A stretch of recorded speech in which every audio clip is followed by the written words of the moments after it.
আচ্ছা চলো আজকে তোমাদের সাথে একটা অন্যরকম গল্প শেয়ার করি। বেসিক্যালি এই দিনটা আমার ছিল কলকাতাতে একটা দিন। তো অনেক দিন পর আমি আমার একটা ভালো বান্ধবীর সাথে দেখা করতে যাচ্ছি। অ্যাকচুয়ালি ওকে আমি পেয়েছিলাম মেকআপ ক্লাসের সূত্রে, ঠিক আছে, মানে 2025-এ আমার পাওয়া একটা খুব ভালো গিফটও।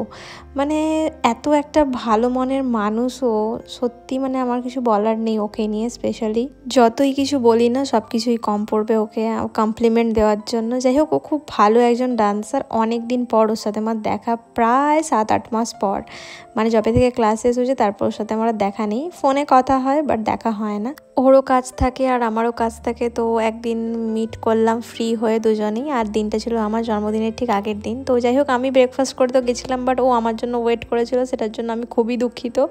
বাট ও খেলো এখানে খাবার দাবার, মানে দুজনেই খেয়েছি বাট আমি অতটা খেতে পারিনি।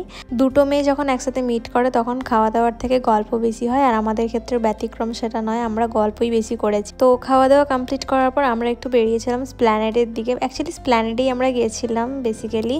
তো যেহেতু আমার জন্মদিন ছিল আর এই বাচ্চা মেয়েটা এসেছিলো, দিদি একটা গোলাপ ফুল নিয়ে নাও। তো আমাকে তো ফুল দেওয়ার কেউ নেই, তো দ্যাটস ওয়াই আমি একা একাই ফুল কিনি। মানে সেলফ লাভের একদম চরম পর্যায়ে আমি পৌঁছে গেছি। যাই হোক, দেন আমাদের ডেস্টিনেশন ছিল শ্রীলেদার্স। তো নিউ মার্কেট এলেই আমি শ্রীলেদার্স ভিজিট করি। তো আমার ভালো লাগে ওদের জুতোর কালেকশানগুলো একবার করে দেখতে। তো ওখানেই গেছিলাম। আর আমি না সিরিয়াসলি শপিং মলে ঢুকতে চাই না, মানে আমার যখনই ঢুকে আমার কিছু না কিছু কেনা হয়ে যায়, এটা আমার জন্য মানে খুবই একটা বাজে জিনিস।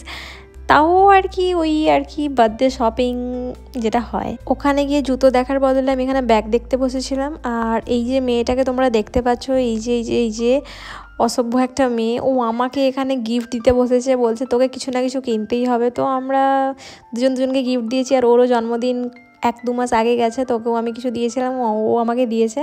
তো সেগুলো আমি আর এখানে বললাম না, ওটা একান্ত ব্যক্তিগত।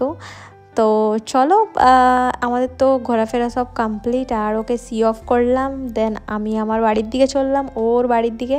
মোটামুটি আজকের দিনটা আমার খুবই ভালো কেটেছিল।